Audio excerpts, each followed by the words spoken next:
Holidays-nale, adu namma GT Holidays da. GT Holidays, South India's #1 travel brand. You know you are special when you're with GT Holidays. பத்திரிகையாளர் திரு பிரியன் இணைந்திருக்கிறார். வணக்கம் பிரியன் sir. வணக்கம். பியூஷ் கோயல், எடப்பாடி பழனிசாமி சந்தித்திருக்கிறார்கள். இப்போ சந்திப்பு நடைபெற்றுக் கொண்டிருக்கிறது. சந்திப்பின் முடிவில் அடுத்த கட்ட நகர்வு என்ன அப்படின்றத நம்ம பார்க்கலாம். உங்களுடைய கணிப்பு என்ன? இன்றைய நாள் எவ்வளவு முக்கியத்துவம் வாய்ந்த நாள் என்டிஏ கூட்டணியை பொறுத்த வரைக்கும்? என்டிஏ கூட்டணியை பொறுத்த மட்டும் இன்னைக்கு ஒரு முக்கியமான நாள் தான். நீங்க சொல்றது கரெக்ட். நான் இதுவரையும் அமித்ஷா அவர்கள் நேரடியா சில விஷயங்களை இந்த அதிமுக பாஜக கூட்டணியை பலப்படுத்துவதை பற்றி அவர் நடவடிக்கைகள் எடுத்துக்கொண்டு வந்திருந்தார். இப்போ அது பியூஷ் கோயல் கமிட்டிக்கு தலைமையிலான கமிட்டி குழுவுக்கு அதை கொடுத்திருக்காரு. ஸோ ஏற்கனவே 2019 தேர்தலில் பியூஷ் கோயல் தமிழ்நாட்டில் அதிமுகவுடலாம் கூட்டணி அமைக்கிறதுக்கான முயற்சிகளில் இறங்கி இருந்தார் என்பது உண்மை. ஸோ அதனால அவருக்கு 4 விதமான சவால்கள் இருக்கு. ஒன்று அதிமுக பாஜக கூட்டணிக்குள்ள இருக்கிற முரண்பாடுகளை களைய வேண்டும், முதலமைச்சர் கேண்டிடேட் போன்ற விஷயங்கள். அடுத்தது பாஜக கேட்கிற தொகுதிகள் எண்ணிக்கை, அதை பற்றின ஒரு முடிவுகள் செய்ய வேண்டிய அவசியம் இருக்கு. மூணாவதா பாத்தீங்கன்னா தேமுதிக, பாமக போன்ற கட்சிகளை அதிமுக, பாமக, அன்புமணி போன்ற கட்சிகளை என்டிஏ கூட்டணியில் சேர்க்கணும். நாலாவதா பாத்தீங்கன்னா ஓபிஎஸ் அல்லது தினகரன் இவர்களை எப்படி என்டிஏ கூட்டணிக்குள்ள கொண்டு வரது. ஸோ இந்த 4 விதமான அசைன்மெண்ட் பியூஷ் கோயலுக்கு இருக்கு. இந்த 4த்துல அவருக்கு பல விதமான சவால்கள் காத்துட்டு இருக்கு. உதாரணமா பாத்தீங்கன்னா ஓபிஎஸ் அண்ட் தினகரன் அவர்களை எப்படி உள்ள என்டிஏ கூட்டணிக்கு கூட்டி கொண்டு வருவது என்பதில் பலவிதமான பிரச்சனைகள் இருக்கின்றன. அதாவது எடப்பாடியை முதலமைச்சர் கேண்டிடேட்டா ஏற்படா வேண்டாமா என்கிற விஷயங்கள் உட்பட ஓபிஎஸ் இபிஎஸ் ஏற்க முடியாத ஒரு நிலையில் இருப்பதையும் நம்ம பார்க்கிறோம் நம்ம. ஸோ இந்த சூழல்ல அது நடக்குமா இல்லையான்றது பேச்சுவார்த்தையில தெரிய வரும், இனிமேதான் தெரிய வரும்.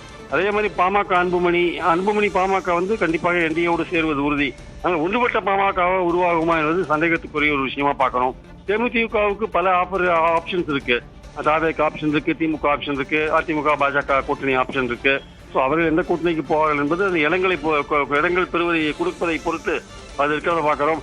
அதிமுக பாஜகவுள்ள அந்த முரண்பாடுகளை களையறதுக்கான விஷயங்களையும் அந்த தொகுதிகளை ஃபைனலைஸ் பண்ற விஷயத்திலையும் ரொம்ப கடுமையான ஒரு பேச்சுவார்த்தைகள் நடக்கக்கூடிய வாய்ப்புகள் பாஜக அதிமுக இடையே இருக்கிறது என்பது என் கருத்து. இந்த சவால்கள்ல எவ்வளவு தூரம் பியூஷ் கோயல் வெற்றி பெறுகிறார் என்பதை பொறுத்து இருந்தான் பார்க்க வேண்டும். நிச்சயமா பிரியன், நீங்க சொல்வது போலதான் அப்படிதான் இருக்கிறது. களம் நிறைய சவால்கள் இருக்கிறது. இப்போ பிற கட்சிகள் பாமக ஒரு பகுதி அன்புமணியினுடைய தலைமையில் ஆகட்டும், புதிய தமிழகம், குடியரசுக் கட்சி, புரட்சி பாரதம் இதெல்லாம் ஒருங்கிணைக்கிறது ஒரு பெரிய டாஸ்கா இருக்காது என்டிஏக்கு. ஆனா முக்கியமா ஓபிஎஸ், டிடிவி தினகரன் இந்த 2 பேர் இவங்களை என்டிஏ கூட்டணிக்குள்ள கொண்டு வரதுல நிச்சயமாக சவால் இருக்கிறது. இப்படிதான் கடந்த ஏப்ரல்ல அமித்ஷா வந்தாரு, திடீர்னு ஒரு ஹோட்டல்ல சந்திச்சாங்க, திடீர்னு கூட்டணி அறிவிப்பு வெளியாச்சு. ஒரு பெரிய சர்ப்ரைஸாவும் ஷாக்காவும் இருந்தது. அதே மாதிரி இப்ப பியூஷ் கோயல் வந்திருக்கிறாரு, இபிஎஸ் சந்திக்கிறாரு. இன்றைக்கும் அதிசயிக்கத்தக்க வண்ணம் அது போன்ற அறிவிப்புகள் ஏதேனும் இருக்குன்னு நம்ம எதிர்பார்க்கணுமா, இல்ல ஒரு முதற்கட்ட சந்திப்பு இனி அடுத்த ஸ்டெப் பை ஸ்டெப்பா தான் சூடு பிடிக்கும் அப்படின்னு நம்ம புரிஞ்சுக்கணுமா? இது ஒரு முதற்கட்ட சந்திப்பு தான். ஏன்னா பியூஷ் கோயல் இப்பதான் வந்திருக்காரு. இந்த தேர்தலை வரப்போற 26 தேர்தலை பொறுத்தமட்டில் அவர் இன்னைக்குதான் தன்னோட பணியை ஆரம்பிச்சிருக்காரு. அதனால எடுத்த உடனே ஒரு தீர்வு காணும் வகையில் இந்த பிரச்சனைகள்லாம் இல்ல. ஆக்சுவலா இதெல்லாம் பலகட்ட பேச்சுவார்த்தைகளுக்கு அப்புறம் தான் முடிவு பண்ணக்கூடிய ஒரு விஷயமா இருக்கு. நான் சொன்ன அந்த 4 சவால்களும் அதனால இது ஒரு துவக்க கட்டம் தான், ஆரம்ப கட்டம் தான். ஸோ அது முடிவு வரத்துக்கு, தீர்வு வரத்துக்கு பல நாட்கள் ஆகலாம், பல நாட்கள் பேச்சுவார்த்தை தொடரலாம்.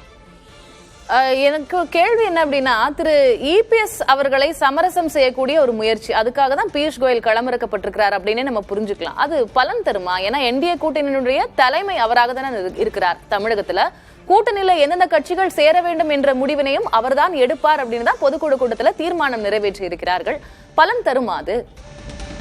இபிஎஸ் பொறுத்த மட்டும் அவர் ரொம்ப தெளிவா இருக்காருன்றது நீங்க சொல்றது உண்மைதான். ஆனா பாஜக கொடுக்கிற சில அழுத்தங்களுக்கு அவர் உள்ளாக வேண்டிய அவசியம் இருக்கிறதே நான் பாக்குறேன். அதனால அவர் ரொம்ப உறுதியாக சில விஷயங்கள் இருக்கக்கூடிய அவசியம் இல்லை. கொஞ்சம் தன்னை லகுப்படுத்திக் கொள்ள வேண்டிய ஒரு அவசியமும் இருக்கிறத நம்ம பாக்குறோம் நம்ம. அதனால அவர் கூட்டணிக்கு தலைமை அஇஅதிமுக என்பதில் எந்த விதமான சந்தேகமும் இல்லை. ஆனால் டெல்லியிலிருந்து வர தலைவர்களுக்கு இது என்டிஏ கூட்டணியாக தான் தெரிகிறது தவிர அதிமுக தலைமையிலான ஒரு கூட்டணி அவங்க சொல்றதுக்கு ரெடியா இல்ல. ஸோ தமிழ்நாட்டில் என்டிஏ கூட்டணி அது அதிமுக தலைமையில் இருக்கிறது. கூட்டணிகளை யார் யாரை சேர்ப்போன்றது எங்களுடைய உரிமை அப்படின்னு எடப்பாடி அவர்கள் பொதுக்குழு அந்த இடத்துல எனக்கு ஒரு சின்ன குறுக்கீடு, எனக்கு டவுட் இருக்கு, அதை நீங்க கிளியர் பண்ணுங்க. நம்ம பாக்குறோம் அதை களைவது ரொம்ப கஷ்டமான ஒரு காரியம். பாமக அன்புமணியை சேர்க்கறத பத்தியோ தேமுதிக சேர்க்கறத பத்தியோ எந்த விதமான கருத்து வேறுபாடும் எடப்பாடிக்கு கிடையாது.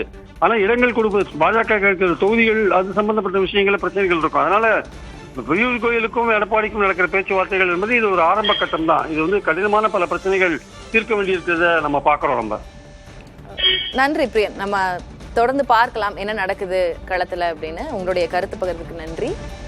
ஹாலிடேஸ்னாலே அது நம்ம GT ஹாலிடேஸ் தான். GT holidays, South India's #1 travel brand. You know you are special when you're with GT Holidays.